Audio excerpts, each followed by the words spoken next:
Alhamdulillahi ala ihsani wa syukru lahu ala taufiqihi wa amtinani wa asyhadu an la ilaha illallah wahdahu la syarika lahu ta'ziman li sya'nihi wa asyhadu anna Muhammadan abduhu wa rasuluhu da'ila ridwani. Allahumma shalli alaihi wa ala alihi wa ashabihi wa ikhwani. Hadirin dan hadirat yang dirahmati oleh Allah Subhanahu wa taala, pada kesempatan hari ini kita akan membahas tentang Nabi Isa alaihissalam, suatu sosok yang merupakan sosok kontroversial di antara umat manusia yang ada di alam semesta ini, antara umat Islam dengan umat Nasara dan umat Yahudi. Orang-orang Islam menganggap Nabi Isa alaihissalam adalah seorang nabi yang mulia, bukan Tuhan, bukan pula anak Tuhan. Adapun orang-orang Yahudi menganggap Nabi Isa adalah anak zina dan mereka mengaku telah membunuh Nabi Isa dengan menyalib Nabi Isa. Adapun orang-orang Nasara menganggap Isa adalah anak Tuhan atau dia adalah Tuhan sendiri. Ini tentunya yang benar adalah apa yang diyakini oleh orang-orang Islam, ya, sebagaimana dituturkan oleh Allah dalam Al-Qur'anul Karim. Kita akan membacakan kisah Nabi Isa alaihissalam. Yang pertama dari surat Maryam mulai ayat 33 dan seterusnya. Allah berfirman, Inna Allah astafa Adam wa Nuhan wa ala Ibrahim wa ala Imrana alal alamin. Sungguhnya Allah telah memilih Adam dan Nuh dan keluarga Ibrahim dan keluarga Imran di atas alam semesta. Di sini Allah menyebutkan bagaimana Allah memuliakan keluarga Ibrahim dan juga keluarga Imran. Karena keluarga Imran ini adalah keluarga yang sangat mulia. Imran adalah salah seorang alim ulama, ya, di kalangan Bani Israel, dan dia adalah pemimpin para ulama yang mengurus Baitul Maqdis, mengurus Al-Masjid Al-Aqsa, mengurus Al-Masjid Al-Aqsa. Dan dia memiliki seorang istri, ya, yang disebutkan oleh ahli sejarah tadinya adalah seorang wanita yang mandul. Namun akhirnya dia berdoa kepada Allah Subhanahu wa taala, bernazar ingin punya anak, ya. Kalau dia punya anak, ingin agar anaknya benar-benar berkhidmah kepada Masjidil Aqsa. Allah Subhanahu wa taala berfirman, "Idz qalat imra'atu Imrana rabbi inni nadartu laka ma fi batni muharraran fataqabbal minni innaka antas samiul alim." Dia berdoa, ya Allah, anugerahkanlah kepada aku bernazar, ya, kalau aku punya anak maka dia akan menjadi seorang anak yang berkhidmah kepada engkau, yaitu berkhidmah kepada Masjid Aqsa, maka terimalah nadarku ini. Sungguhnya engkau maha mendengar lagi maha mengetahui. Dan dia tidak tahu isi perutnya laki atau perempuan. Dan dia sudah bernazar bahwasanya anaknya kalau laki-laki akan menjadi pengurus Masjid Aqsa. Allah berfirman, "Falamma wada'atha qalat rabbi inni wada'tuha untha." Tatkala dia melahirkan, ternyata anak yang dilahirkan bukan laki-laki, tapi perempuan, yaitu Maryam, ibunya Nabi Isa alaihissalam. Qalat rabbi inni wada'tuha untha wallahu a'lamu bima wada'at. Dia berkata, ya Allah, sungguhnya yang aku lahirkan bukanlah anak laki-laki, tapi anak perempuan. Wallahu a'lamu bima wada'at. Kata Allah, Allah tahu apa yang dia lahirkan. Wa laisa dzakaru kal untha, dan laki tentu tidak sama dengan perempuan. Kemudian dia berkata, wa inni sammaituha Maryam. Sungguhnya aku menamakan putriku ini dengan Maryam. Maryam menurut bahasa mereka artinya pelayan. Maksudnya melayani Masjidil Aqsa, yang dia abidah. Dalam makna yang lain adalah abidah, itu wanita yang rajin beribadah. Wanita yang rajin beribadah karena dia khusus untuk beribadah di Masjidil Aqsa. Wa inni u'idzuha bika wa dzurriyyataha minasyaitonir rajim. Dan aku memohon perlindungan kepada Engkau, ya Allah, ya, agar melindungi Maryam dan melindungi keturunannya dari gangguan syaitan yang terkutuk. Fataqabbalaha rabbuha biqabulin hasanin wa ambataha nabatan hasanan wa kafalaha Zakaria. Akhirnya Allah Subhanahu wa taala, ya, menerimanya sebagai nazar dengan penerimaan yang baik, dan Allah mendidiknya dengan pendidikan yang baik, dan Allah menjadikan Zakaria sebagai pengurus Maryam. Jadi waktu Maryam lahir, maka ibunya segera membawa Maryam ke para pendeta atau para rahib yang ada di Masjid Al-Aqsa, agar mereka yang merawat Maryam. Karena mereka rebut-rebutan, mereka bangga, ini putri dari pimpinan kami, yaitu Imran. Imran pimpinan mereka. Ya. Kalau ada yang ingin berkorban, memberi korban kepada Tuhan, maka melalui Imran, ya, bapaknya Maryam. Maka mereka berebut-rebutan untuk mengurus Maryam. Akhirnya Zakaria mengatakan, Nabi Zakaria alaihissalam, saya yang lebih utama untuk mengurus Maryam karena saya adalah pamannya. Istri Zakaria adalah saudari dari ibunya Maryam. Istrinya Zakaria adalah saudari dari ibunya Maryam, istrinya Imran. Paham? Oleh karenanya istrinya Zakaria adalah bibinya Maryam. Maka Zakaria berkata, saya lebih utama untuk mengurus ponakan saya karena istriku adalah bibinya. Akan tapi para pendeta tersebut tidak terima. Mereka berebutan untuk merawat Maryam. Akhirnya mereka pun melakukan undian. Ya, dan mereka ada bersengketa untuk rebutan siapa yang harus merawat Maryam. Ternyata undian keluar nama Zakaria. Yang Allah sebutkan dalam Al-Qur'an, "Dzalika min amba'il ghaibi nuhihi ilaik." Wa ma kunta ladaihim idh yulquna aqlamahum ayyuhum yaqulu Maryam wa ma kunta ladaihim idh yahtasimun. Kata Allah, inilah kabar gaib yang aku ceritakan kepada engkau wahai Muhammad. Kau tidak hadir di sisi mereka tatkala mereka sedang mengundi dan kau tidak hadir tatkala mereka sedang bersengketa. Tapi Nabi Muhammad bisa menceritakan kisah ini padahal beliau tidak hadir karena wahyu dari siapa? Dari Allah Subhanahu wa taala. Akhirnya Maryam dirawat oleh Zakaria, oleh pamannya, ya, oleh pamannya atau suami bibinya. Kemudian ya mulailah Maryam tumbuh dan berkembang sampai akhirnya dia menjadi seorang wanita yang dewasa. Ya. Jadi seorang wanita yang dewasa. Kemudian tatkala dia menjadi seorang wanita yang dewasa, Maryam kemudian membuat semacam mihrab, yaitu semacam kamar khusus di Masjidil Aqsa untuk dia bisa konsentrasi ibadah di situ. Sementara Zakaria terus merawatnya, ya, membawakan makanan buat Maryam karena memang dia sudah dinadarkan untuk beribadah kepada Allah Subhanahu wa taala, tidak ada kesibukan yang lain. Jadilah Maryam wanita yang terkenal di kalangan Bani Israel, wanita yang soleha yang telah menadarkan, ibunya menadarkan dirinya untuk berkhidmat kepada Masjidil Aqsa. Maka pamannya Zakaria senantiasa membawa makanan kepada Maryam. Namun ada hal yang aneh yang dialami oleh Maryam, dilihat oleh Zakaria alaihissalam. Zakaria juga seorang nabi. Ya. Dan kebetulan Zakaria tidak punya anak. Ya, dia tidak punya anak. Dia udah tua, istrinya juga mandul. Makanya dia senang untuk merawat ponakannya. Ya, tidak ada anak, maka dia senang untuk merawat Maryam. Suatu hari kata Allah Subhanahu wa taala, "Kullama dakhala 'alaiha Zakaria al-mihrab, wajada 'indaha rizqa." Setiap kali Zakaria masuk di kamarnya Maryam, dia mendapati ada makanan, ada rizki di situ. Dia heran. Siapa yang ngantarin makanan ini kepada Maryam? Qala ya Maryam anna laki hadha. Maka Zakaria bertanya, wahai Maryam, dari mana kau dapatkan rizki ini? Qalat huwa min indillah. Kata Maryam, ini dari Allah Subhanahu wa taala. Innallaha yarzuqu may yasha'u bighairi hisab. Sesungguhnya Allah memberi rizki ya kepada siapa yang dia kehendaki tanpa perhitungan. Disebutkan oleh para ahli tafsir, Zakaria heran. Dua hal yang aneh. Pertama, kok tiba-tiba ada makanan ini di kamar Maryam? Tidak ada yang mengantar karena dia yang bertanggung jawab untuk merawat Maryam. Siapa yang mengantar makanan? Yang kedua, makanannya juga aneh. Di musim panas ada buah-buah yang tidak tumbuh di musim dingin. Tatkala di musim dingin tiba-tiba ada buah-buah di kamar Maryam yang tidak tumbuh kecuali di musim panas. Maka aneh bagi Zakaria, maka dia bertanya, "Anna laki hadza?" Dari mana kau dapat makanan seperti ini? Maka kemudian Maryam mengatakan, dari Allah Subhanahu wa taala.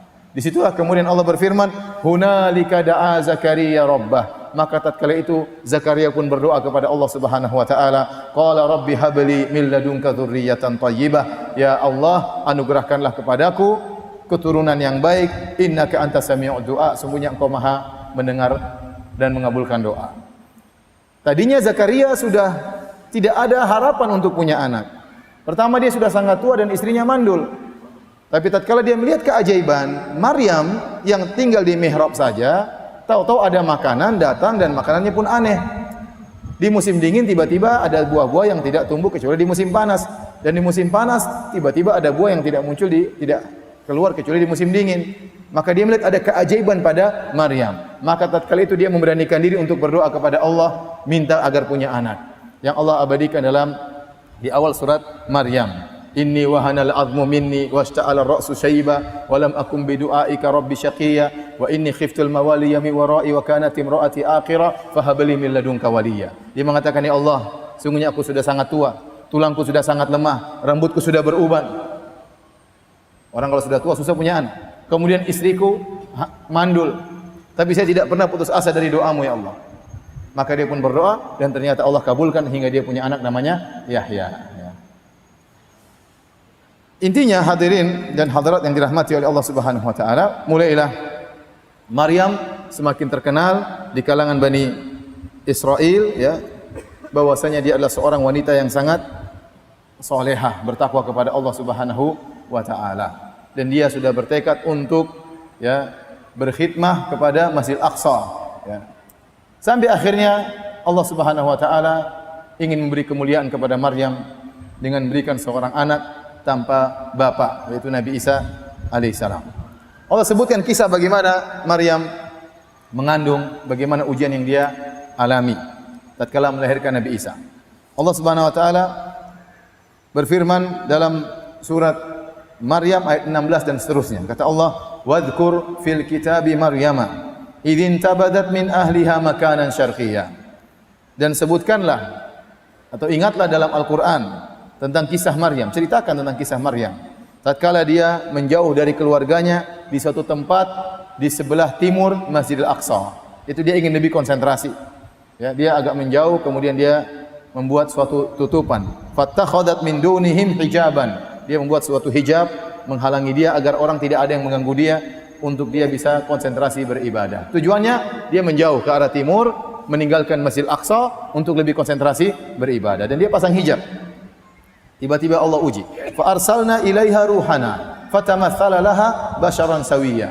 Maka kami pun mengirim kepada Maryam ruhana, yaitu malaikat Jibril.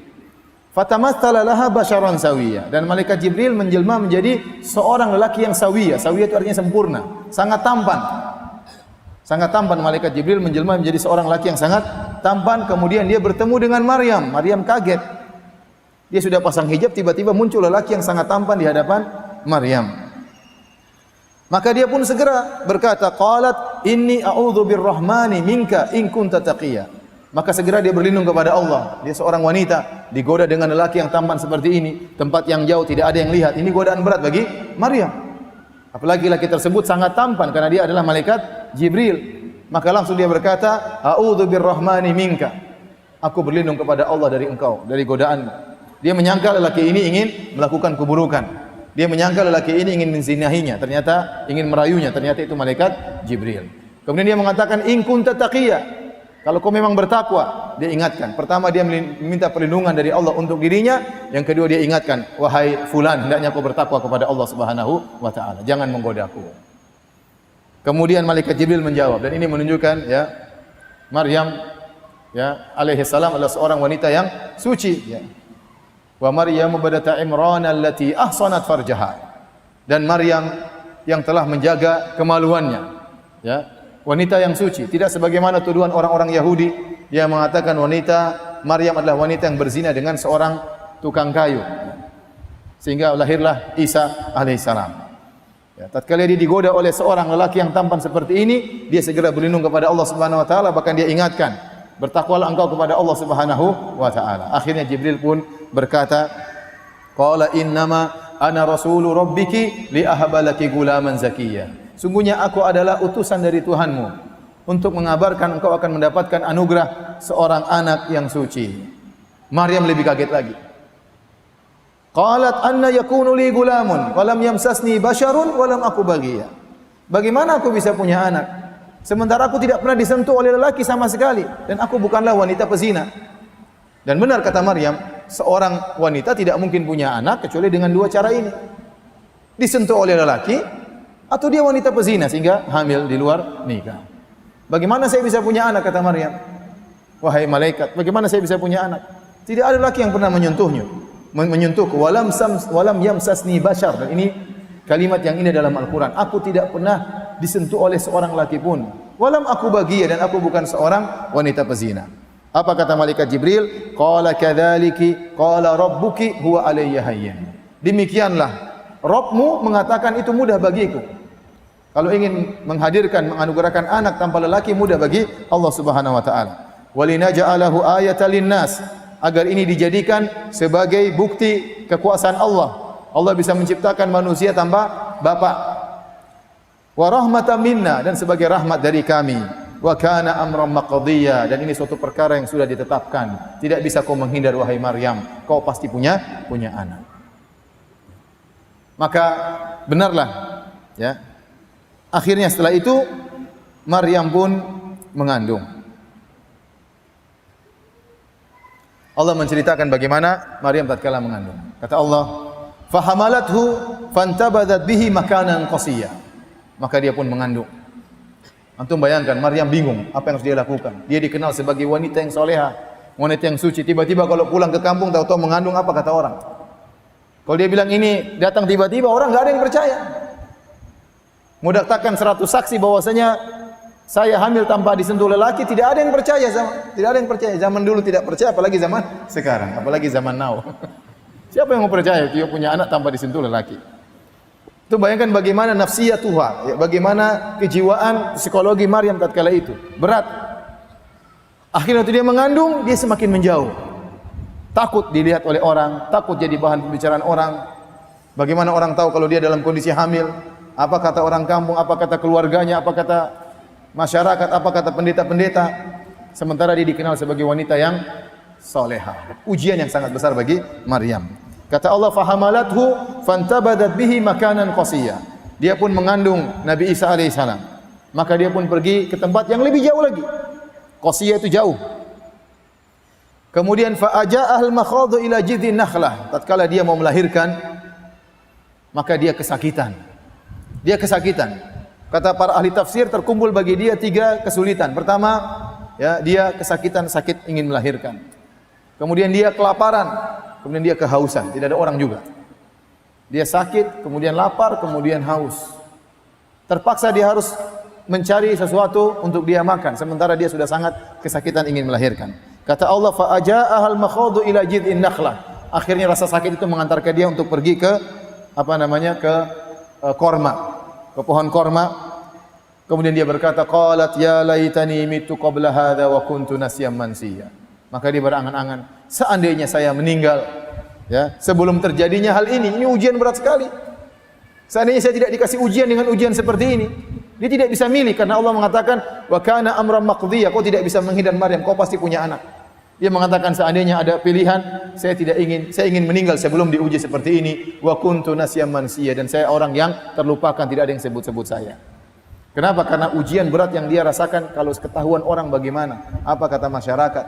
Ya. Ini perkara yang sangat memalukan. Kemudian fanadaha min tahtiha, tiba-tiba ada suara menyuruh kepada Maryam, "Allah tahzani, jangan kau sedih wahai Maryam. Qad ja'ala rabbuki tahtaki sariya." Sungguhnya Rabbmu, ya, telah mengalirkan sungai di bawahmu. Dia haus, maka Allah alirkan sungai supaya dia bisa minum. Wa huzzi ilaiki bi jid'in nakhlati tusaqitu alayki rutaban janiyya, dan goyangkanlah, ya, akar dari pohon korma, niscaya akan jatuh rutop-rutop buah-buahan korma yang masih segar bisa kau makan. Akhirnya Maryam pun goyangkan apa? Akar korma, maka berjatuhlah buah-buah rutop, kemudian dia makan, saat itu pula dia melahirkan. Hadirin rahmati Allah Subhanahu wa taala, ya. Al-Qur'an menjelaskan bahwasanya Maryam lahir tatkala ada rutop, tatkala musim rutop, dan musim rutop adalah musim panas. Korma itu tidak keluar rutop, antum tahu rutop kan, yang buat buka puasa itu, ya, yang agak masih seperti buah segar, warna coklat-coklat. Itu tidaklah keluar kecuali di musim panas. Jadi menurut Al-Qur'an, Nabi Isa bukan lahir di musim dingin, sebagaimana yang dipahami oleh kaum Nasrani yang lahir pada tanggal 25 Desember tatkala musim apa? Salju, ya. Musim salju, ya. Santa Claus turun kemudian bagi-bagi hadiah. Saya kemarin saya jalan sama teman ikhwan jenggot panjang di Malaysia, kita kita duduk, tahu-tahu ada orang barat, orang kafir, orang Nasrani. Dia lihat teman saya jenggotan, dia ketawa-ketawa. Kenapa ketawa? Kayak Santa Claus katanya. Saya lupa ternyata Santa Claus jenggotan. Ternyata Santa Claus jenggotan. Dan itu juga yang disebutkan dalam Injil. Dalam Injil Lukas 2 ayat 6 sampai ayat 11. Injil menceritakan tentang bagaimana proses kelahiran Nabi Isa. Ya. Kata dalam Injil Lukas, ketika mereka di situ, tibalah waktunya bagi Maria untuk bersalin, untuk melahirkan. Dan ia melahirkan seorang anak laki-laki, anak yang sulung. Lalu dibungkusnya dengan lampin dan dibaringkan di dalam palungan, karena tidak ada tempat bagi mereka di rumah penginapan. Di daerah itu, perhatikan di sini, di daerah itu ada gembala-gembala yang tinggal di padang menjaga kawanan ternak mereka pada waktu malam. Jadi pada waktu Maryam melahirkan Isa atau Yesus versi mereka, ya, ternyata di kondisi di mana gembala-gembala sedang menjaga gembalaan mereka di waktu malam keluar di padang. Dan ini tidak mungkin musim dingin kata para ulama. Karena kalau musim dingin, kambing-kambing itu dimasukkan dalam kandang. Masa musim dingin dikeluarkan di padang, kedinginan, ada salju turun. Jadi menunjukkan bahwasanya kambing-kambing dikeluarkan di padang atau di rumputan itu musim panas, apalagi di malam hari. Itu berarti musim panas. Jadi yang benar, Nabi Isa lahir di musim panas, bukan di musim dingin. Adapun tanggal 25 Desember adalah musim apa? Musim dingin. Taib. Dan ini juga pelajaran bagi kita. Allah mengatakan wa huzzi ilaiki bijid'in nakhlati tusaqit alayki rutuban janiyya. Wahai Maryam, goyangkanlah akar pohon korma. Niscaya akan turun korma-korma yang masih muda, masih rutab, ya. Saya tanya sama antum, Maryam dalam kondisi lemah, dalam kondisi mau melahirkan, kesakitan yang amat parah, kalau dia goyang akar pohonnya goyang atau tidak? Enggak, antum aja yang goyang enggak akan goyang, percaya coba. Kalau antum pergi ke Madinah, antum pergi ke pohon korma, antum goyang bawah, ente yang goyang. Pohonnya enggak goyang. Pohonnya enggak goyang. Kalau mau goyang dari atas mungkin, kalau dari bawah mau goyang enggak mungkin. Apalagi Maryam dalam kondisi sangat parah, sakit, akan melahirkan, enggak mungkin dia bisa goyang pohon. Tetapi Allah menyuruh Maryam untuk melakukan sebab. Yang penting ada usaha. Hasilnya serahkan kepada Allah Subhanahu wa taala. Maka terkadang kita melakukan sebab kecil, hasil di luar daripada yang kita persangkakan. Kenapa? Karena Allah yang mengatur. Yang penting Anda mencari sebab. Anda mencari sebab, Anda melakukan ikhtiar kalau istilah kita. Tapi akhirnya Maryam makan, kemudian air mengalir, dia bisa minum dari air tersebut, lahirlah anaknya. Sendirian dia melahirkan anaknya. Bagaimana sedihnya apa? Maryam. Ujian bagi Maryam, wanita yang sangat salehah, ibundanya Nabi Isa alaihissalam. Maka Allah berkata, "Fakuli washrobi wa qurri aina." Wahai Maryam, makanlah buah korma tersebut, minumlah dari sungai tersebut, wa qurri aina, bahagialah engkau, senanglah engkau. Ya, hilang kesulitan yang dia hadapi. Dia lihat anaknya yang dia cintai lahir, ya, tanpa ayah. Kemudian kata Allah, "Fa imma tarawinna minal basyari ahadan." Kalau kau melihat seorang manusia, faquli inni nadartu lirrahmani sauman falan ukallimal yauma insiya. Kalau kau ketemu seorang, katakan saya telah bernadar kepada Allah, aku tidak mau bicara sama siapapun. Jadi Allah suruh Maryam bernadar untuk tidak usah berbicara. Kenapa? Karena percuma Maryam berbicara. Maka Allah sudah tenang, Maryam tenang, sudah enggak usah ngomong. Kata Allah seakan-akan demikian. Kamu enggak usah ngomong wahai Maryam. Tidak mungkin kau bisa jelaskan keanehan ini kepada masyarakat. Akal mereka tidak akan bisa terima, nalar mereka tidak akan bisa terima. Ya, penting kamu enggak usah ngomong. Bukan tugasmu untuk menjelaskan, karena enggak mungkin kau bisa menjelaskan. Maka Allah memerintahkan Maryam untuk diam. Terkadang kita ada suatu masalah, kita mau jelaskan orang tidak bisa terima. Ya sudah enggak usah dijelaskan. Diam saja. Apalagi kasus seperti Maryam binti Imran. Kemudian Allah menjelaskan bagaimana ujian yang dihadapi oleh Maryam. Fa'atat bihi qaumaha tahmilu. Maka dia pun setelah melahirkan Nabi Isa, dia susui Nabi Isa, si kecil Nabi Isa alaihissalam, kemudian dia bawa pulang kampung. Subhanallah, heboh ya.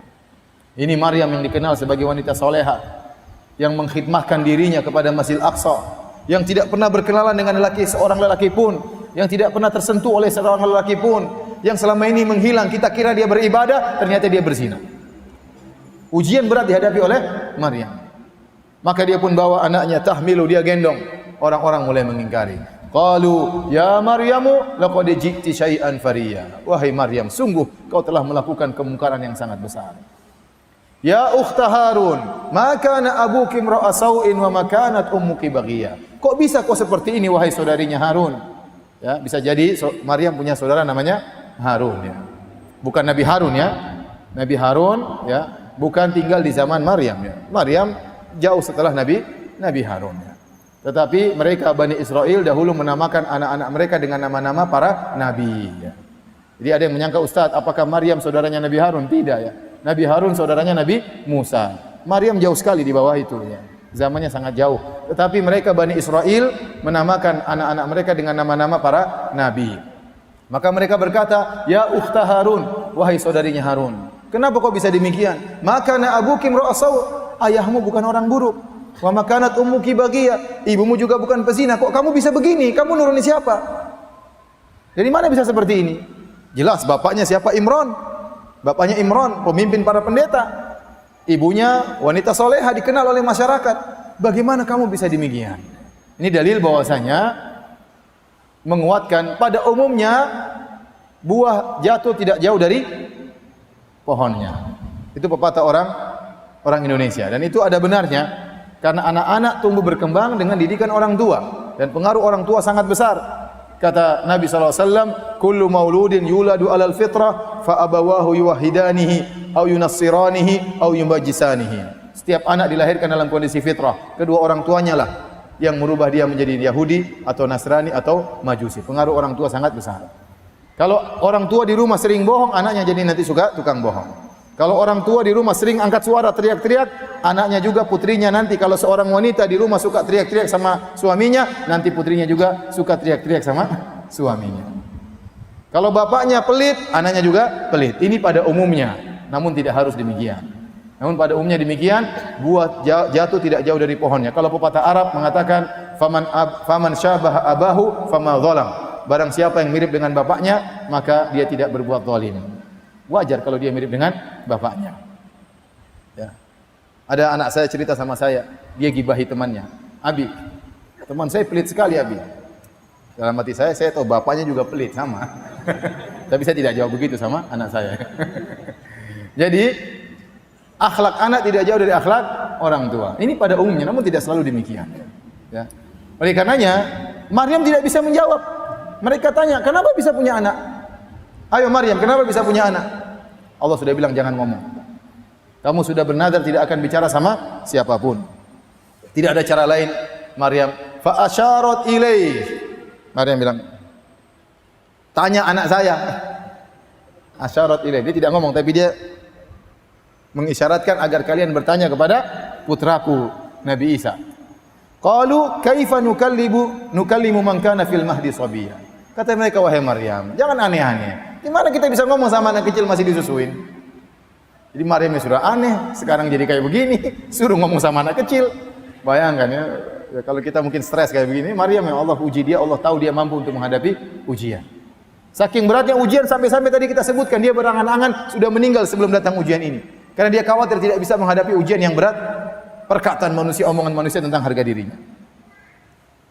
Akhirnya mereka berkata, bagaimana kami bisa ngomong sama anak yang masih engkau susui, masih kau gendong?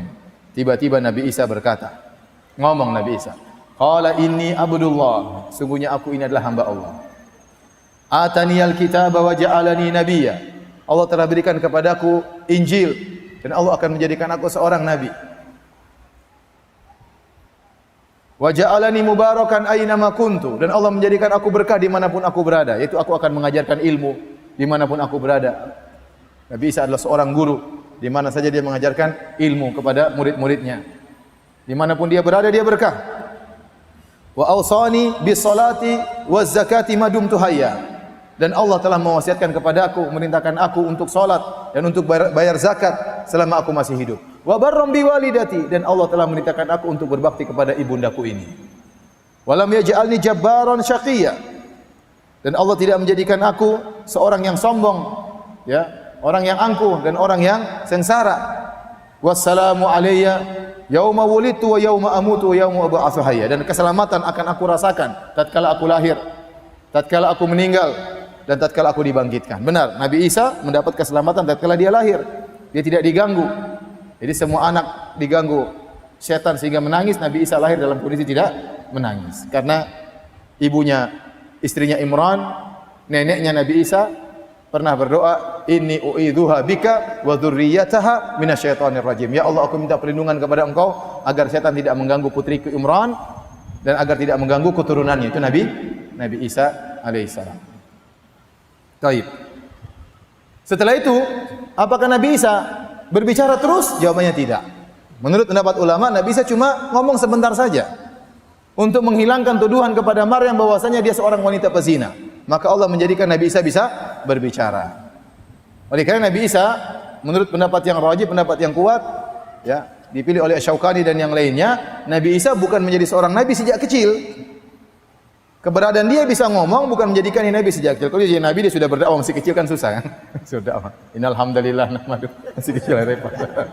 Enggak. Jadi dia bisa ngomong itu hanya untuk menghilangkan tuduhan. Setelah itu dia kembali normal sebagai anak yang biasa sampai akhirnya tumbuh dan berkembang menjadi orang dewasa, baru dia diangkat menjadi seorang nabi. Makanya dia mengatakan wa ja'alani nabiyyan, aku dijadikan nabi. Atani alkitab, aku diberikan Injil, padahal belum ada Injilnya. Maksudnya dia mengatakan, wahai kaumku, aku akan diangkat menjadi nabi. Aku akan diberikan Injil oleh Allah Subhanahu wa taala. Aku akan dijadikan berkah oleh Allah sehingga mengajari masyarakat dimanapun aku berada. Dan ini antara mukjizat Nabi Isa yang kata para ulama tidak terdapat dalam Injil. Saya belum cek, tapi saya baca tadi pernyataan ulama di antara Ibnu Qayyim rahimahullahu taala, Nabi Isa berbicara sejak kecil itu tidak terdapat dalam Injil. Ini menunjukkan bagaimana Quran memuliakan Nabi Isa lebih daripada Injil. Lebih daripada Injil. Kemudian Allah sering berkata dalam Al-Quran, Ya Isa bin Maryam, Ya Isa bin Maryam, wahai Isa putri Maryam, wahai Isa putra Maryam, wahai Isa putra Maryam. Tapi kalau antum dapati dalam Injil, Injil Lukas, Injil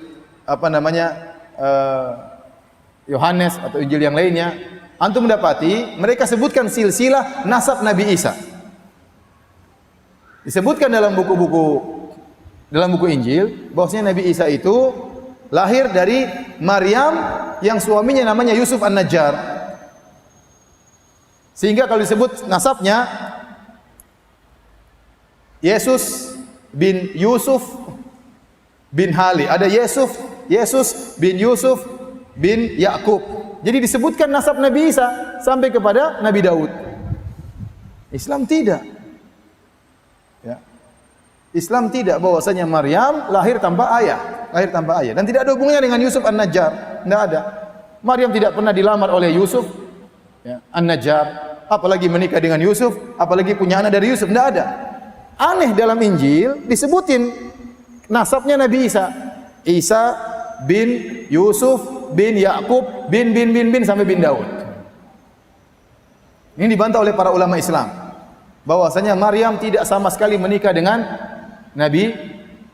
dengan Yusuf. Dan lihat bagaimana Islam memuliakan Nabi Isa untuk menghilangkan tuduhan bahwasanya Maryam berzina dan menunjukkan kehebatan Nabi Isa bisa lahir tanpa ayah. Itu dalam Al-Quran. Dalam Injil tidak, malah disebut punya bapak. Disebut punya bapak. Kalau perhatikan ternyata nasabnya sangat jauh berbeda. Injil satu mengatakan mungkin sampai Nabi Daud entah 30 bapak, yang ini lebih banyak lagi, mungkin 40 bapak. Ya. 40 apa? Kakek. Jadi memang kontradiktif di situ. Satunya mengatakan Yesus bin Yusuf bin Hali. Satunya Yesus bin Yusuf bin Yakub. Ya beda, kakeknya sih sudah beda. Ke atasnya lebih beda lagi. Ya. Jadi kita tahu ternyata Al-Quran sangat memuliakan Nabi Isa. Lebih daripada Injil memuliakan Nabi Isa alaihi salam. Kemudian di antara bantahan para ulama, aturan dari orang-orang Bani Israel, kita tahu bahwasanya Nabi Yakub punya 12 anak. Asbat, disebut dengan asbat. Sibet sampai 12. Nabi Yusuf dan saudara-saudaranya. Di antara ada Yahuda, di antara ada Lawi. Nah, Maryam ini berasal dari keturunan Nabi Harun alaihissalam sampai ke Lawi. Ya.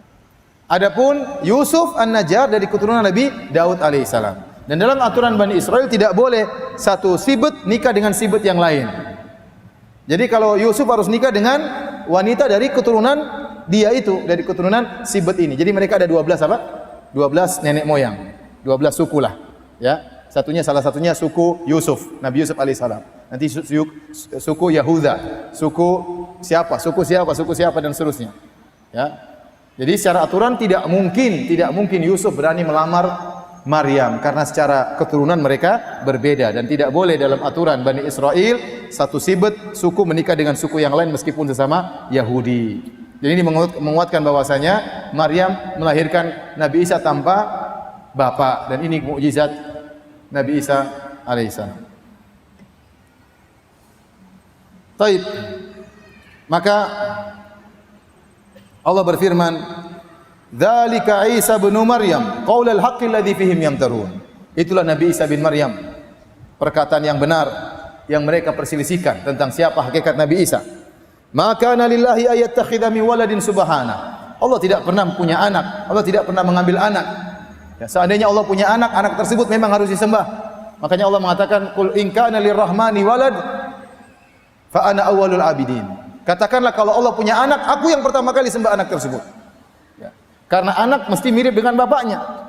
Kalau ternyata Nabi Isa anaknya Allah, harusnya sifat-sifat anak sama seperti bapaknya. Tidak makan, tidak minum, maha kuasa, tidak tidur, tidak capek, tidak istirahat, tidak takut. Itu sifat-sifat Tuhan. Ternyata Nabi Isa tidak seperti bapaknya kalau memang itu anaknya bapaknya. Dan Nabi Isa bukan anak dari Allah Subhanahu wa taala. Maka benar kata Allah, kalau memang Isa Allah punya anak, maka anaknya harus diibadahi juga. Karena pasti sifat anaknya seperti sifat apa? Bapaknya. Namun kita dapati ternyata Nabi Isa sifatnya jauh dari Allah Subhanahu wa taala. Berarti dia bukan anak Allah Subhanahu wa taala. Kata Allah, "Ma kana lillahi ayattakhidha min waladin subhanahu." Allah tidak mungkin punya anak, Maha suci Allah Subhanahu wa taala. "Idza qada amran fa inna ma yaqulu lahu kun fayakun." Adapun Isa lahir tanpa bapak, tidak melazimkan dia anak Tuhan. Bagi Allah mudah sekali menciptakan anak tanpa bapak. Idza qada amran, kalau Allah menghendaki sesuatu tinggal berkata kun fayakun. Maka Allah menyebutkan yang lebih aneh daripada Nabi Isa, yaitu Adam. Inna mathala Isa indallahi kamathali Adam. Sungguhnya perumpamaan Isa sama seperti Adam, mudah bagi Allah. Khalaqahu min turab, Allah ciptakan Nabi Adam dari tanah, Allah tinggal bilang kun fayakun. Mudah bagi Allah untuk menciptakan Nabi Adam tanpa ayah, tanpa ibu, apalagi Nabi Isa cuma sekedar tanpa ayah. Mudah bagi Allah. Kalau Nabi Isa mau jadi Tuhan, Adam juga harusnya jadi Tuhan. Alaihissalam. Baik. Kemudian Allah berfirman, "Fakhtalafal ahzabu min bainihim." Maka timbullah hizb-hizb di antara Nasara, Yahudi tentang perkara Nabi Isa. Yahudi berkelompok-kelompok juga. Sebagian mereka mengatakan Nabi Isa adalah anak zina. Nasrani juga berkelompok-kelompok. Ada yang mengatakan Nabi Isa adalah anak Tuhan. Ada yang mengatakan Nabi Isa itulah Tuhan. Ada yang mengatakan Nabi Isa satu dari yang tiga. Tiga kelompok besar Nasrani sampai sekarang. Yang Allah sebutkan dalam Al-Quran. Ada yang mengatakan Nabi Isa adalah Tuhan itu sendiri. Isa huwallah. Isa adalah Allah. Ada yang mengatakan Isa anak Tuhan. Ada yang mengatakan Isa satu dari yang tiga. Paham? Trinitas. Kemudian Nabi Isa tumbuh berkembang. Allah tidak sebutkan bagaimana berkembangnya Nabi Isa dalam Al-Quran. Karena mungkin tidak penting. Ya, yang penting setelah itu bagaimana dakwahnya Nabi Isa alaihissalam. Maka di antara dakwah yang disampaikan Nabi Isa kepada orang-orang Yahudi, Nabi Isa konsentrasi untuk mendakwahi penyimpangan-penyimpangan yang dilakukan orang Yahudi. Mereka terjerumus dalam kesyirikan, mereka menganggap Uzair adalah putra Allah, mereka melakukan hal-hal penyimpangan, maka Nabi Isa nasihati mereka. Nabi Isa nasihati mereka. Rupanya mereka tidak suka dengan Nabi Isa. Mereka tidak suka dengan Nabi Isa. Kenapa? Karena Isa dari Maryam dan Maryam dari Lawiyah, dari Sibet Lawi, dari suku Lawi. Sementara orang-orang Yahudi menyatakan Nabi harus dari keturunan Daud. Mereka tidak terima Nabi Isa. Dan mereka yakin bahwasanya Nabi terakhir nanti akan muncul, akan menjadi hebat dan membawa kejayaan bagi orang-orang Yahudi. Ternyata Nabi Isa tidak demikian. Waktu dia berdakwah di zaman tersebut yang menguasai adalah Romawi. Di bawah kerajaan Romawi ada Yahudi, tengah-tengah itulah lahir Nabi Isa. Waktu Nabi Isa lahir, Nabi Isa ternyata tidak memprovokasi rakyat untuk memberontak terhadap kerajaan Romawi. Dia tidak berbicara tentang politik sama sekali. Dia bicara tentang tauhid, tentang akhlak, tentang perbaikan akhlak, sehingga orang Yahudi tidak suka. Ini Nabi model apa kayak begini? Kita mau Nabi yang memberontak kemudian menjadi menguasa, Yahudi menguasai dunia. Akhirnya mereka ingin membunuh siapa? Nabi Isa. Apalagi Nabi Isa merubah aturan-aturan agama mereka yang tadinya diharamkan dihalalkan oleh Nabi Isa. wa liuhilla lakum. Ya, untuk aku menghalalkan apa yang dahulunya pernah diharamkan bagi kalian orang Yahudi. Yahudi tidak terima. Pendeta-pendeta mereka kemudian hasad kepada Nabi Isa. Akhirnya mereka memprovokasi kerajaan Romawi untuk menangkap Nabi Isa alaihissalam. Azan ya? Berapa menit lagi? Sudah habis? Ya sudah, kita lanjutkan habis apa? Habis salat Isya insyaallah taala. Assalamualaikum warahmatullahi wabarakatuh. Bismillahirrahmanirrahim. Assalamualaikum warahmatullahi wabarakatuh. Alhamdulillah, salatu wassalamu ala Rasulillah wa ala alihi wa ashabihi wa man tabi'ahum bi ihsan ila yaumil qiyamah, ma ba'd. Hadirin dan hadirat yang dirahmati oleh Allah Subhanahu wa taala, kita lanjutkan tentang kisah Nabi yang mulia, Nabi Isa alaihissalam, ya. Kemudian Nabi Isa alaihissalam tumbuh berkembang, kemudian di masa muda ya, dia diangkat menjadi seorang Rasul dan mulailah beliau berdakwah. Dan Allah Subhanahu wa taala memberikan beberapa mukjizat kepada Nabi Isa alaihissalam, terutama berkaitan dengan masalah kedokteran. Sebagaimana dijelaskan oleh Al-Imam Ibnu Katsir dalam kitabnya Al-Bidayah wan Nihayah, banyak para nabi yang Allah berikan mukjizat kepada mereka sesuai dengan perkara yang lagi booming atau digandrungi masyarakat di zaman mereka. Contoh Nabi Musa alaihissalam, di zaman beliau banyak orang-orang yang sombong dengan sihir-sihir mereka. Banyak orang belajar sihir. Maka Nabi Musa diberikan mukjizat mirip dengan sihir tapi bukan sihir. Yaitu tongkatnya bisa berubah jadi ular. Bukan tipuan mata, bukan halusinasi, tetapi benar-benar tongkat, unsur kayu berubah menjadi daging ular. Sehingga akhirnya para penyihir yang tadinya ingin menentang Nabi Musa akhirnya beriman dan sujud tunduk kepada Allah Subhanahu wa taala. Demikian juga tongkatnya ya bisa membelah lautan dan itu juga bukan sihir. Jadi mukjizat Nabi Musa mirip dengan hal-hal yang digandrungi oleh masyarakat di zaman tersebut. Demikian juga kata Ibnu Katsir seperti Nabi Muhammad sallallahu alaihi wasallam. Di zaman Nabi Muhammad sallallahu alaihi wasallam, masyarakat Arab jahiliyah mereka lagi booming tentang masalah bahasa, tentang balaghah, tentang syair-syair. Mereka sering mengadakan lomba syair di antara mereka. Ya, syair-syair hebat diberi hadiah oleh orang-orang hebat, oleh orang penguasa ya. Maka Nabi SAW diberikan kepada Nabi mukjizat yang berkaitan dengan ketinggian balaghah, ketinggian bahasa yaitu Al-Qur'anul Karim. Yang itu bukan karangan manusia tapi langsung dari Allah Subhanahu wa taala, sehingga orang-orang yang pandai syair tatkala mendengar Al-Qur'an mereka tahu itu bukan karangan manusia, tapi itu datang dari Rabbul Alamin. Demikian juga menurut Ibnu Katsir yang berkaitan dengan Nabi Isa alaihissalam. Di zaman Nabi Isa banyak orang yang gandrung tentang masalah pengobatan, lagi booming masalah pengobatan. Maka Allah Subhanahu wa taala memberikan mukjizat kepada Nabi Isa yang berkaitan dengan masalah pengobatan. Allah berfirman, Nabi Isa berkata, "Wa rasulan ila bani Israil, anni qad ji'tukum bi ayati min rabbikum, anni akhluqu lakum min at-tini ka hay'ati at-tayri fa anfukhu fihi fayakunu tayran bi idznillah." Aku adalah rasul kepada Bani Israel. Jelas Nabi Isa diutus kepada Bani Israel, tidak kepada umat yang lain. Dan aku telah datang kepada kalian dengan mukjizat dari Rabbku, dari ayat, suatu tanda kebesaran Rabbku. Di mana aku menciptakan dari tanah, aku ciptakan semacam burung, lalu aku tiupkan, maka jadi burung beneran, terbang. Kemudian wa ubri'ul akmaha wal abrasa bi idznillah. Aku menyembuhkan orang yang buta, diusap oleh Nabi Isa, kemudian tadinya buta sejak lahir, tiba-tiba bisa melihat. Orang terkenal abros itu penyakit sopak, yaitu yang berwarna-warni, ya, albino kata orang. Itu pun sembuh diusap oleh Nabi Isa. Lebih daripada itu, wa uhyil mauta biiznillah. Aku bisa menghidupkan yang mati. Ada orang meninggal dihidupkan oleh Nabi Isa, semuanya dengan izin Allah Subhanahu wa taala. Ini semua ya mengungguli ilmu kedokteran yang ada di zaman tersebut. Nabi Isa mukjizatnya luar biasa. Jangankan orang sakit jadi sembuh, orang mati bisa hidup kembali. Di antara mukjizat beliau, wa unabbiukum bima ta'kuluna wa ma tadkhiruna fi buyutikum. Aku bisa mengabarkan kepada kalian tentang ilmu gaib, apa yang kalian makan tadi malam, apa yang kalian makan tadi siang, tadi pagi, apa yang kalian simpan di rumah kalian. Padahal Nabi Isa tidak pernah ke rumah mereka, ya. Inna fi dzalika la ayatan lakum in kuntum mu'minin. Sungguh pada yang demikian itu ada tanda-tanda kebesaran Allah bagi orang-orang yang beriman. Jadi Nabi Isa datang dengan mukjizat, sehingga mulailah sebagian orang Yahudi masuk Islam. Bani Israel mulai masuk ikut ajaran Nabi Isa alaihissalam. Namun sebagian Yahudi menentang, ya. Mereka tidak percaya kepada Nabi Isa alaihissalam. Menurut mereka Nabi Isa anak zina. Menurut mereka Nabi Isa bukan dari keturunan Nabi Daud, tidak sah karena mereka mengagungkan Nabi Daud alaihissalam. Menurut mereka Nabi terakhir harus dari keturunan Nabi Daud, sehingga akhirnya mereka mengingkari Nabi Isa. Terlebih lagi Nabi Isa tidak pernah berbicara tentang kekuasaan. Yang dia bicarakan adalah agama, adalah tauhid, kemudian masalah perbaikan akhlak, sehingga mereka semakin benci kepada Nabi Isa alaihi salam. Akhirnya mereka pun membuat makar. Mereka sering merayu kerajaan Romawi untuk menangkap Nabi Isa, tapi kerajaan Romawi tidak mau tangkap Nabi Isa karena tidak ada kesalahan Nabi Isa. Akhirnya mereka melakukan tipuan. Mereka mengatakan Nabi Isa mengaku sebagai raja Yahudi dan akan melakukan pemberontakan dan yang lain dan lainnya. Akhirnya Yahudi bekerja sama dengan orang-orang Romawi, akhirnya menangkap Nabi Isa. Menurut versi Islam dalam Al-Quran, Nabi Isa ditangkap, ya, ditangkap dengan bantuan orang-orang Yahudi beserta tentara Romawi.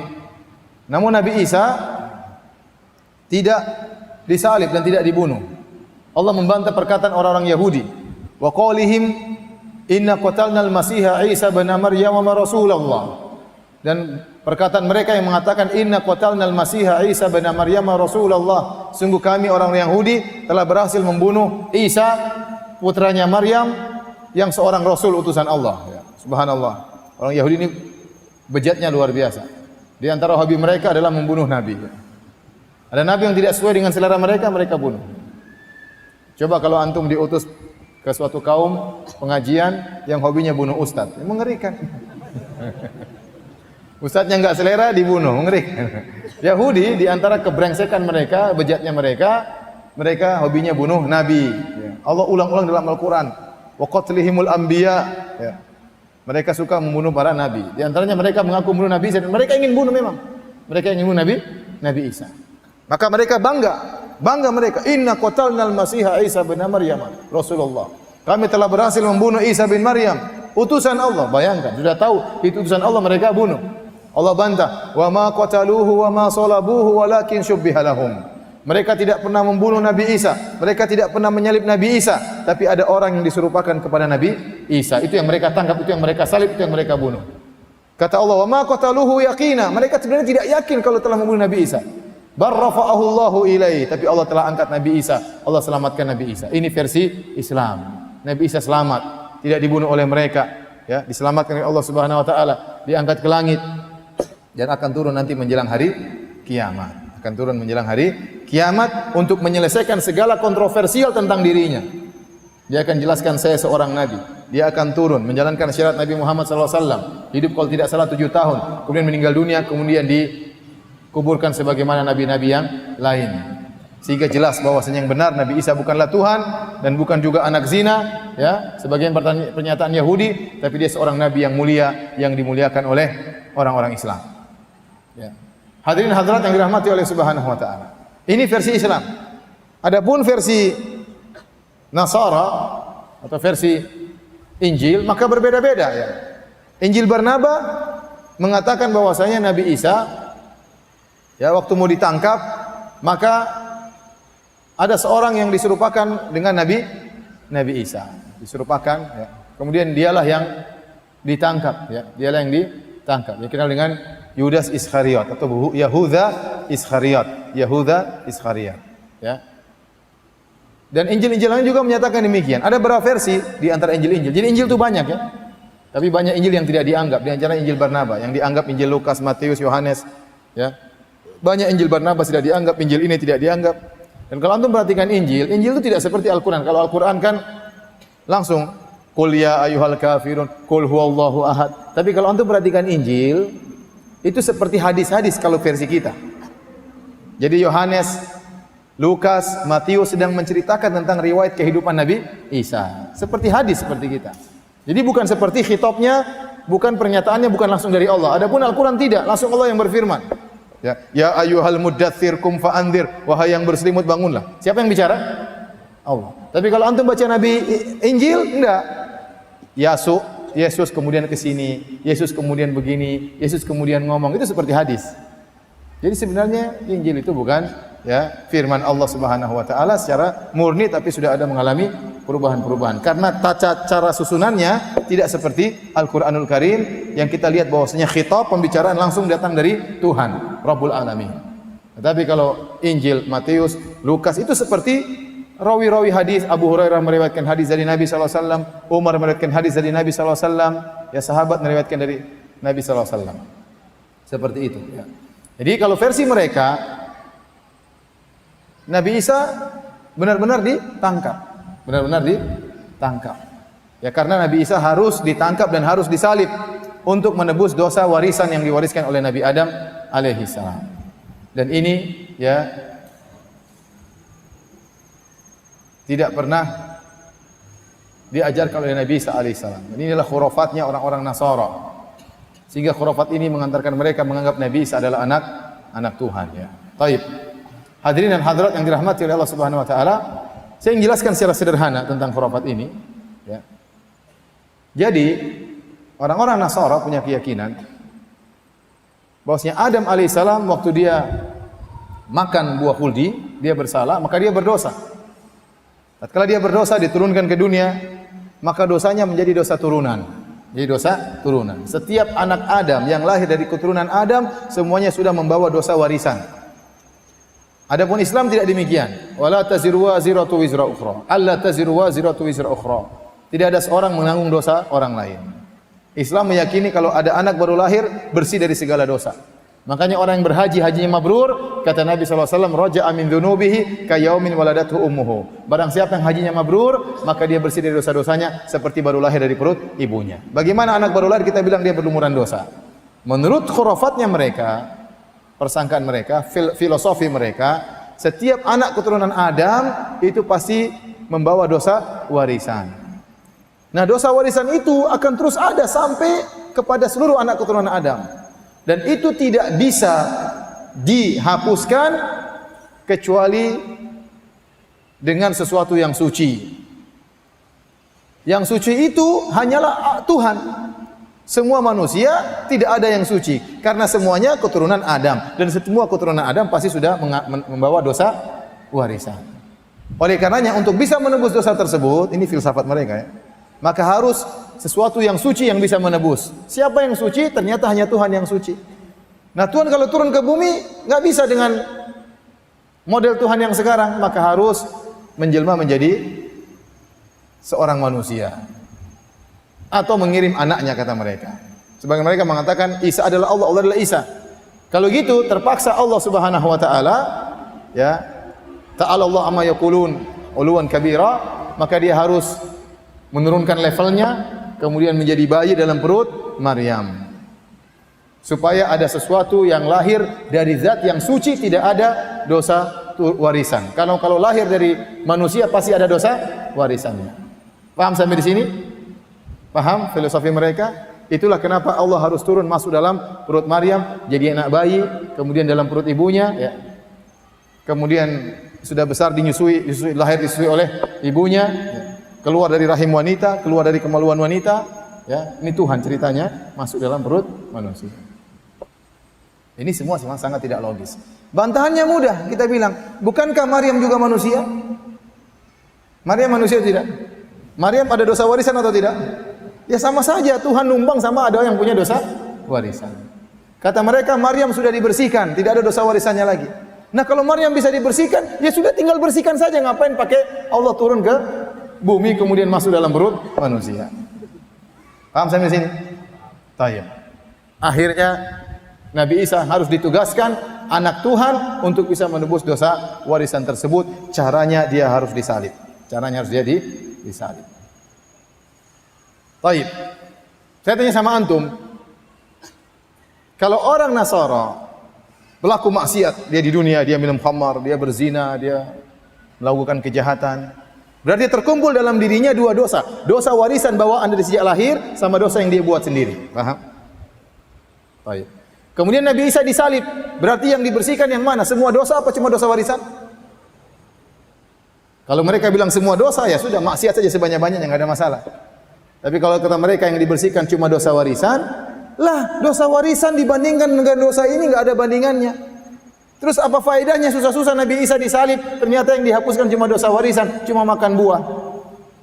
Dibandingkan dengan kemudian membunuh, berzina, merampok dan yang lainnya, paham? Terus apa fungsinya? Apa faedahnya kalau sampai-sampai Tuhan harus turun, harus disalib? Gara-gara hanya ingin bersihkan dosa warisan, toh ternyata dosa yang lain tidak terampuni. Terus saya tanya sama antum, kita orang Islam yang tidak beriman dengan filsafat ini, dosa warisan kita ada atau tidak menurut mereka? Menurut mereka kita ini bawa dosa warisan atau tidak? Bawa, karena kita semua keturunan Nabi Adam, paham? Nah, waktu Tuhan mengirim anaknya untuk disalib, berarti dia sudah bayar, sudah tebus dosa warisan, paham? Berarti dosa warisan kita sudah bersih atau tidak? Utangnya sudah dibayar, paham? Ya sudah, dosa kita sudah bersih. Enggak usah beriman, dosa kita juga sudah bersih. Apa masalah? Lu enggak perlu beriman sama Nabi Isa. Mau beriman enggak beriman, dosa warisan sudah dibayar sama Nabi Isa. Paham sampai sini? Nah, kalau ternyata memang Nabi Isa diutus untuk disalib, kenapa dalam Injil disebutkan waktu tentara Romawi datang, Nabi Isa ketakutan, gelisah, sampai sembunyi dari kejaran orang-orang Yahudi? Harusnya Nabi Isa mengatakan, silakan saya lagi di sini. Ini yang saya tunggu-tunggu sejak dahulu. Kalian hendak menyalibku, paham? Harusnya orang-orang Nasara berterima kasih kepada orang-orang Yahudi yang berhasil menyalib Nabi Isa. Kalau tidak ada orang Yahudi menyalib Nabi Isa, maka dosa tidak akan tertebuskan. Terus kalau memang Nabi Isa ternyata diturunkan oleh Allah untuk menebus dosa-dosa, kenapa dalam Injil disebutkan waktu dia disalib, kemudian dia mengatakan, Elia, Elia lima syabaktani, yang artinya, Tuhanku, ya Bapa, kenapa kau tinggalkan aku? Kenapa kau tinggalkan aku? Ini semua khurafat, akhirnya menimbulkan pernyataan Nabi Isa adalah anak Tuhan yang tidak pernah diucapkan oleh Nabi Isa sama sekali. Khurafat dosa warisan. Khurafat dosa warisan ini tidak pernah disebutkan oleh nabi-nabi sebelumnya. Apakah nabi-nabi sebelumnya pernah cerita ini? Enggak pernah cerita. Kok tiba-tiba muncul khurafat itu belakangan? Nabi-nabi sebelumnya mengatakan kalau berdosa bertobat selesai. Mereka tidak mengatakan percuma kalian bertobat, masih ada satu dosa tidak bisa diampuni. Tunggu anak Tuhan turun nanti kemudian hari. Enggak pernah mereka ngomong demikian. Ini menunjukkan ini semua khurafatnya orang-orang Nasara. Bayangkan, jutaan miliaran manusia dibangun di atas khurafat ini agama mereka. Jangan terpedaya dengan jumlah yang banyak. Jumlah kita lebih sedikit daripada mereka, tapi mereka agamanya dibangun di atas apa? Khurafat. Khurafat tentang dosa warisan. Islam mudah. Adam alaihissalam bersalah, dia bertobat. Tobatnya diterima atau tidak? Diterima. Tuhan tidak kejam. Adam bertobat selesai. Ini Adam sudah bertobat, dosanya masih diwariskan. Kenapa susah-susah seperti itu? Filsafatnya. Kemudian kata mereka, Bapak sayang kepada anaknya. Tuhan Bapak sayang kepada Tuhan anak. Ya kalau Tuhan Bapak sayang sama Tuhan anak, kenapa anaknya dibiarkan disembelih? Sedangkan Allah Subhanahu wa taala waktu menyuruh Ibrahim menyembelih Ismail, apakah Ibrahim menyembelih Ismail jadi atau tidak? Tidak jadi. Kenapa? Allah kirim apa? Kirim kambing, kirim domba untuk mengganti anak orang. Ini anaknya sendiri dibiarin apa? Disembelih. Disalib. Anaknya sendiri. Sementara anak orang Allah tolong, Allah ganti dengan apa? Kambing. Apakah itu sayang bapak kepada anak? Jawabannya tidak. Ya ikhwan, ini semua khurafat. Kasihan mereka, antum harus ada dai yang menyuruh kepada mereka. Saudara-saudara kita yang masih terjerumus dalam khurafat seperti ini, harus ada dai yang menjelaskan kepada mereka, ini khurafat yang menyebabkan mereka terjebak dengan pemikiran seperti ini. Timbul pertanyaan, dari mana ini semua datang? Ternyata kalau antum baca semuanya khurafat ini, filosofi ini datang dari Paulus. Siapa Paulus itu? Dalam Injil itu namanya Rasailur Rusul. Ada risalahnya Paulus, surat-surat Paulus yang Paulus tulis. Siapa Paulus ini? Paulus ini bukan muridnya Nabi Isa, bukan juga murid-muridnya Nabi Isa. Dia bukan sahabat, dia bukan juga tabi'in, paham? Dia ini seorang Yahudi yang memusuhi Bani Israel. Dia paling benci kepada Masihiyin, paling benci kepada pengikut Nabi Isa. Bahkan dia sebutkan dalam risalahnya, dia selalu menyiksa orang-orang pengikut Nabi Isa. Sampai suatu hari dia berjalan dengan tujuan untuk menyiksa Bani Israel, pengikut Nabi Isa. Tiba-tiba Tuhan Yesus datang mengangkat dia sebagai seorang Rasul. Jadi akhirnya dia angkat, supaya dia menjadi naik jadi Rasul, Yesusnya harus jadi Tuhan, paham? Begitu logika dia. Sehingga dia dianggap sebagai seorang Rasul. Sementara Hawariyin, para penolong Nabi Isa tidak ada menganggap dirinya sebagai Rasul, tidak ada. Mereka murid-murid Nabi Isa, mereka sahabat Nabi Isa, tidak mengaku sebagai seorang apa? Rasul. Nah ini logikanya Paulus ini, Nabi Isa diangkat jadi Tuhan sehingga dia menjadi Nabi. Nabinya Tuhan. Dan aneh, baru ada sejarah Nabi seperti ini. Antum baca seluruh sejarah Nabi. Dari Nabi Adam sampai Nabi Muhammad SAW. Apakah ada Nabi asal muasalnya penjahat, kemudian tiba-tiba jadi Nabi? Tidak ada. Paulus ini sedang penjahat ya. Dia ingin suka membunuh orang pengikut Nabi. Dia sebutkan sih dalam Injil, dia sebutin. Dan dia sedang berjalan ingin menyiksa Bani Israel. Tiba-tiba diangkat menjadi Tuhan. Tidak ada sejarah seperti ini. Ya. Allah menyebut tentang Nabi Yusuf, Allah angkat jadi Nabi. Kenapa? Dia dahulu adalah orang yang baik. Kadzalika najzil muhsinin. Demikian kami beri balasan kepada orang yang baik. Dalam ayat banyak. Demikian kami beri balasan kepada orang yang baik. Sehingga kami angkat dia menjadi seorang Nabi. Kami angkat dia sebagai seorang Rasul. Kenapa dia orang baik? Ini sekarang enggak. Karena dia penjahat. Maka kami angkat dia menjadi seorang Rasul. Ini semua tidak logis. Dan alhamdulillah, antum tahu nikmat Islam, ya, nikmat akidah. Antum tidak menyembah manusia, antum tidak menyembah nabi, antum tidak menyembah malaikat, antum tidak menyembah jin. Yang antum mencipta, yang antum sembah adalah pencipta alam semesta. Maka kita bersyukur kepada Allah Subhanahu wa taala di atas nikmat Islam. Baik, para hadirin Allah Subhanahu wa taala, jadi dalam Islam Nabi Isa tidak meninggal, tidak disalib, dia diangkat, barrafa'ahullahu ilai, Allah angkat ke arah Allah, yaitu ke atas. Ya, ada yang mengatakan dia berada di langit kedua karena siap untuk turun tatkala menjelang hari kiamat. Nanti tatkala datang Imam Mahdi, kemudian muncul Dajjal, baru kemudian Nabi Isa turun untuk membunuh Dajjal, dan setelah itu tidak lama kemudian tegaklah hari kiamat. Demikian para hadirin dan hadirat yang rahmatillah subhanahu wa ta'ala, kisah singkat tentang Nabi Isa alaihissalam, semoga bermanfaat. Selanjutnya kalau ada yang bertanya saya persilahkan. Sebelumnya saya ingatkan, insyaallah besok ada pengajian, tadi sudah antum dengar pada maghrib di Masjid As-Salam, Dr. Syafiq Basalamah. Dan besok pagi di Masjid Al-Ikhlas di Dukuh Bima, saya akan mengisi duet bersama Dr. Musyaffa Ad-Darini dengan judul Imam Syafi'i Sang Pembela Sunnah, dari jam 10 sampai jam setengah 3. 2.000 pendatang pertama makan gratis ya. Tapi nggak tahu makannya apa, saya nggak tahu. Kalau mau hadir silakan. Wahai Ustadz, istri ana sekarang lagi mengandung. Dan apabila anaknya lahir laki-laki, ingin ana jadikan DKM Masjid Al-Azhar. Semoga dikabulkan ya. Semoga dikabulkan insyaallah. Ini tujuan mulia. Jadi DKM Masjid apa? Al-Azhar. Pertanyaannya, bagaimana kalau seandainya anaknya lahir perempuan? Kayak cerita siapa? Maryam. Bolehkah dijadikan DKM masjid? Seandainya boleh, terus jadi apa dong ya? Kalau hanya perempuan ya, membantu kalau DKM masjid perlu keperluan, dibantu, nggak jadi masalah ya. Tidak jadi masalah wanita mengurus masjid, tapi dengan batasan-batasan yang benar. Jangan terlalu banyak berinteraksi dengan laki-laki ya. Ya, selama bisa menjaga hubungan yang baik antara ya laki dan wanita, tidak melanggar batasan-batasan, maka tidak mengapa jadi pengurus masjid. Misalnya DKM bagian kewanitaan, boleh-boleh saja. Bagian urusan kewanitaan, boleh-boleh saja.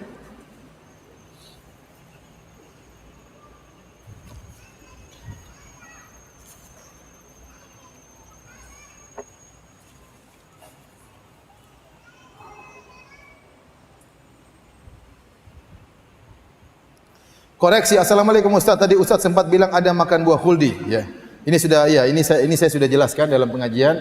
Penamaan buah khuldi itu adalah penamaan dari syaitan. Allah tidak menamakan buah tersebut dengan buah khuldi. Allah hanya menamakan ada sebuah pohon. Tapi syaitan menamakan pohon tersebut dengan pohon khuldi, artinya pohon keabadian. Ini hanyalah penamaan yang didatangkan dari syaitan, Allah nukil dalam Al-Qur'an. Ya. Jadi syajaratul khuldi wal mulki la yabla. Ya, kau makan pohon keabadian, itu setan yang ucapkan kepada Adam agar Adam tergoda. Padahal Allah tidak menamakan pohon tersebut dengan pohon apa? Khuldi.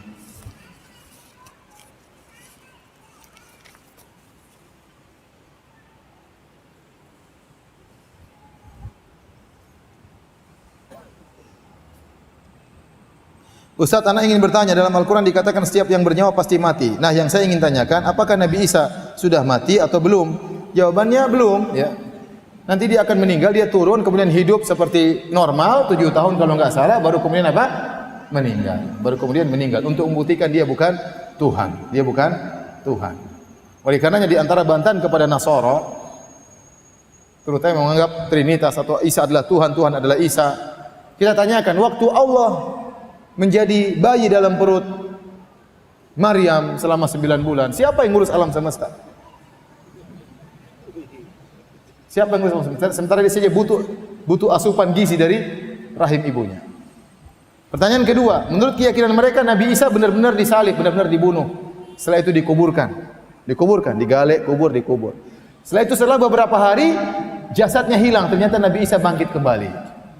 Jadi ini pertanyaan sangat membuat banyak orang masuk Islam. Di Saudi banyak orang Filipin masuk Islam gara-gara pertanyaan ini. Saya ngobrol sama seorang dai Filipin, dia bilang di antara hal yang buat mereka banyak masuk Islam gara-gara pertanyaan ini. Kita tanyakan kepada mereka, waktu Nabi Isa mati, dan dia harus mati supaya bisa nebus. Kalau enggak mati enggak bisa nebus, ya enggak? Waktu dia mati, meninggal dunia, disalib menurut keyakinan mereka, Allah ikut mati atau tidak? Pertanyaannya itu dulu. Allah ikut mati atau tidak? Kalau mereka bilang Allah Tuhan Bapa tidak ikut mati, ini dalil bahwasanya Isa bukan Bapa. Pecahlah, gugurlah teori Trinitas. Kalau mereka bilang Tuhan tidak mati, Bapa tidak mati, yang mati cuma Nabi Isa, berarti Tuhan anak bukan Tuhan Bapa. Berarti tidak ada hubungannya. Anaknya mati, bapaknya masih hidup. Kalau mereka bilang Tuhan Bapa juga ikut mati, waduh gawat. Yang hidupkan siapa kalau begitu? Kalau dia lagi mati, siapa yang ngurus alam semesta? Oh, iblis lagi senang waktu itu ya. Menguasai dunia, mumpung mati jangan hidup lagi. Ini pertanyaan membuat orang banyak masuk Islam. Akhirnya ikhwan, kasihan saudara-saudara kita yang terjebak dengan filsafat atau filosofi Nasara, filosofinya Paulus yang sangat tidak logis, yang sangat tidak logis.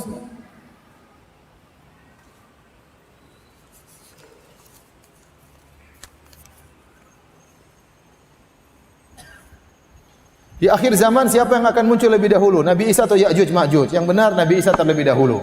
Setelah Nabi Isa membunuh Dajjal, baru kemudian keluar Ya'juj dan Ma'juj. Jadi ada buku judulnya bagus ya.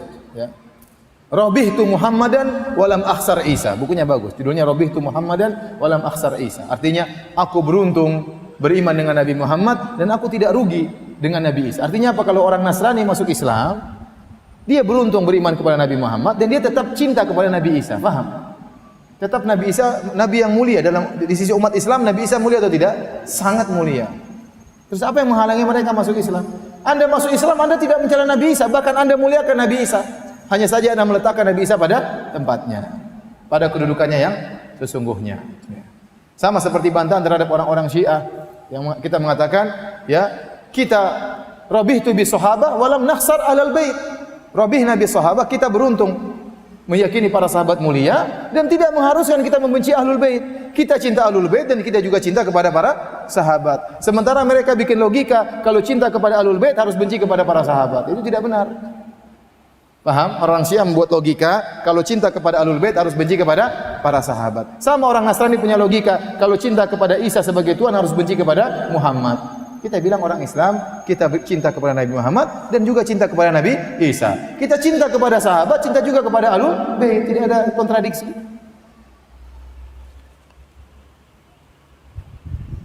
Apakah ada riwayat mengenai cara solatnya atau zakat puasanya umat Nabi Isa? Jawabannya saya tidak tahu ya. Tapi kalau antum buka dalam Injil, Nabi Isa solat, Nabi Isa berdoa. Waktu Nabi Isa ketakutan mau ditangkap, dia solat. Ini berarti dia bukan Tuhan. Kemudian dia berdoa. Kalau Tuhan berdoa kepada siapa? Tuhan saja berdoa, apalagi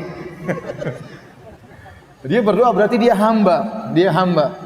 Makanya dalam Al-Quran mengatakan, ini Abdullah atani al-kitab, aku adalah seorang hamba, aku diberikan Injil. Sama seperti Nabi yang lain. Kalau Tuhan ngapain bawa kitab suci? Paham? Yang bawa kitab suci itu Nabi. Apa bedanya Nabi Isa dengan Nabi Muhammad, dengan Nabi Musa, dengan Nabi Daud? Sama-sama diutus, sama-sama bawa kitab suci. Kenapa harus yang ini jadi Tuhan? Kenapa yang ini harus jadi anak Tuhan? Sama dengan nabi-nabi yang lain. Atani al-kitab wa nabiyya wa ja'alni mubarakan aina ma kuntu wa awsani bis salati waz zakati, dan Tuhan mewasiatkan kepadaku untuk salat dan untuk bayar zakat. Masa Tuhan salat, masa Tuhan bayar zakat? Yang benar aja. Jadi Nabi Isa bukan Tuhan.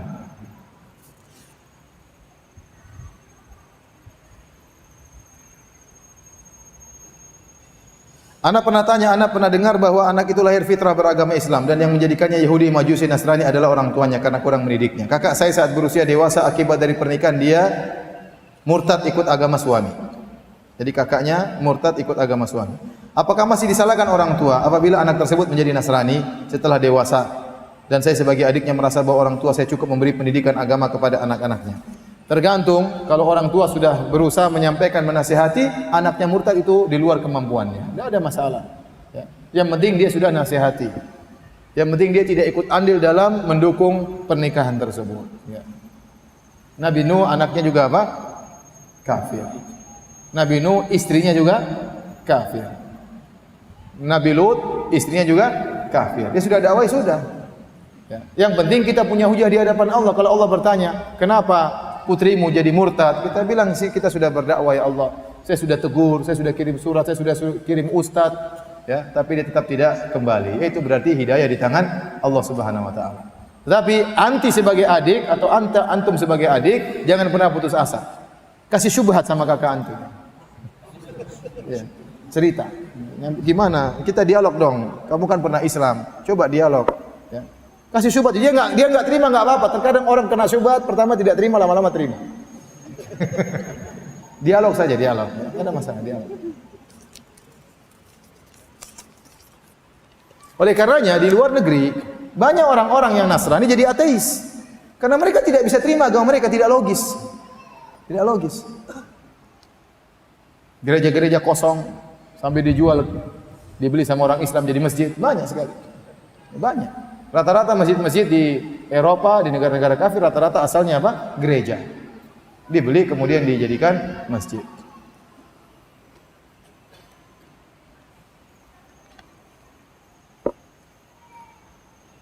Saya dapat informasi dari Google, Google sikoh kah? Atau dhaif. Bahwasanya Injil Barnabas ditemukan di Turki, kemudian diterjemahkan seluruh bahasa. Injil Barnabas tidak diakui oleh mereka. Injil itu banyak, bukan cuma Markus, Lukas, Matius, Yohanes, bukan cuma itu, banyak Injil. Tapi mereka hanya terima 4 tersebut, yang lain mereka tidak terima.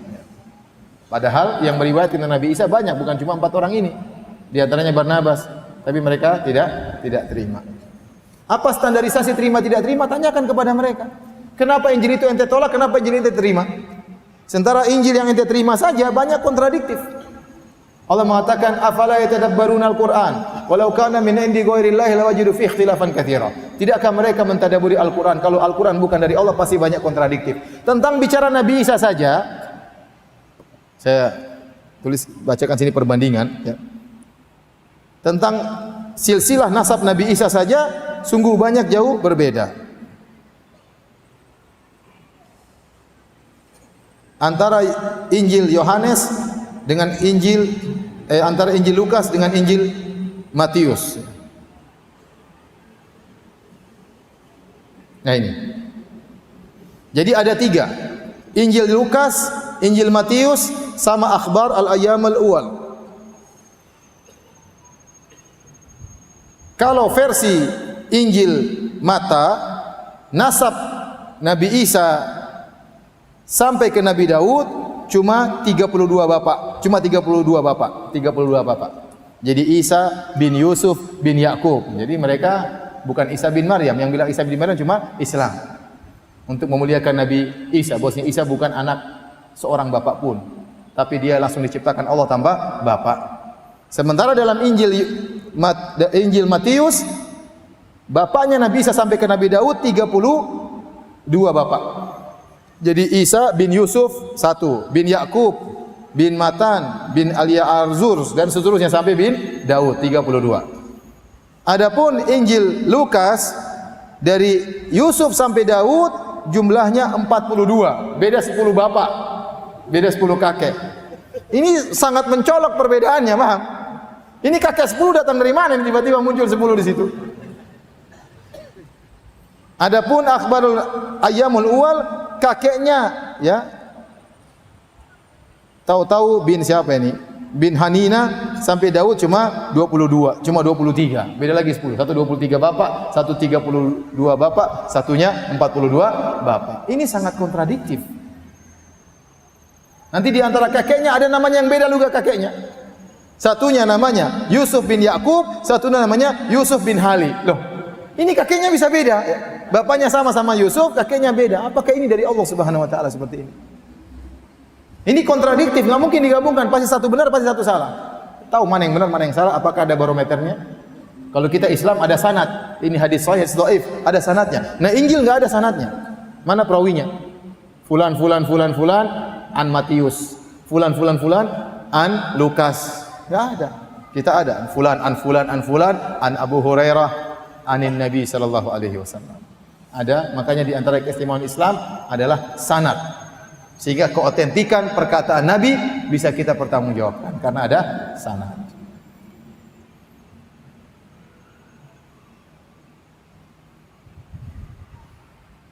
Ustadz, apa itu perkumpulan Al-Irsyad? Bagaimana cara daftar? Anak ingin jadi anggotanya. Al-Irsyad hanyalah organisasi sebagaimana Muhammadiyah, sebagaimana NU, sebagaimana Persis, organisasi perkara duniawi yang kita tunggangi atau kita tumpangi untuk bisa berdakwah lebih mudah. Karena di Indonesia harus ada payung hukum, ya. Kalau kita untuk mengumpulkan kawan-kawan, kita mungkin buat draft fatwa atau mungkin ada kegiatan-kegiatan butuh payung tersebut. Itu hanya sebagai sarana. Kalau payungnya rusak ya kita ganti payung yang lain, ya. Paham? Payungnya rusak kita buang payung tersebut. Daripada bikin payung baru, payung yang ada dipakai saja. Itu saja intinya. Ya, kita tidak membangun rasa cinta dan rasa benci di atas organisasi Al-Irsyad. Kalau kita bangun benci dan cinta di atas organisasi, itulah hizbiyah yang dibenci. Kalau kamu tidak Al-Irsyad berarti musuh, kamu Al-Irsyad berarti kawan. Itu salah seperti itu. Islam tidak mengajarkan demikian. Antum tidak usah masuk Al-Irsyad, enggak ada masalah. Yang penting ikut pengajian. Enggak harus masuk Al-Irsyad, itu sekedar sarana. Saya juga kurang tahu cara mendaftarnya gimana, saya enggak tahu. Antum tanya sama orang-orang Al-Irsyad, ya. Pergi ke Masjid Al-Fatah, di situ banyak orang-orang Al-Irsyad, tanya, bisa saya ikut sumbangsi dalam organisasi ini? Karena Allah berfirman, wa ta'awanu 'alal birri wat taqwa, saling tolong-menolong dalam kebaikan dan ketakwaan. Kita butuh kerjasama. Di antara kerjasama dengan payung apa? Organisasi misalnya. Sama, payung yayasan. Ada orang tidak suka organisasi, sukanya yayasan. Ya sama, yayasan itu organisasi kecil. Ada orang nggak pakai organisasi, tidak pakai yayasan, tapi dia bikin pondok. Dia mudirnya, ini anak buahnya, ya sama saja. Ya. Berarti ada hierarki kepemimpinan. Paham? Berarti ada aturan yang mereka bikin, bukan aturan dari Allah, aturan manusia, tapi tidak melanggar syariat Allah Subhanahu wa taala. Tapi demikian saja kajian kita para hadirin hadirat. Insyaallah kita bertemu di kesempatan yang lain, bulan depan atau yang lainnya, dengan kisah-kisah yang lain yang menggugah iman kita dan menkokohkan akidah kita. Demikian, wabillahi taufiq wal hidayah. Assalamualaikum warahmatullahi wabarakatuh.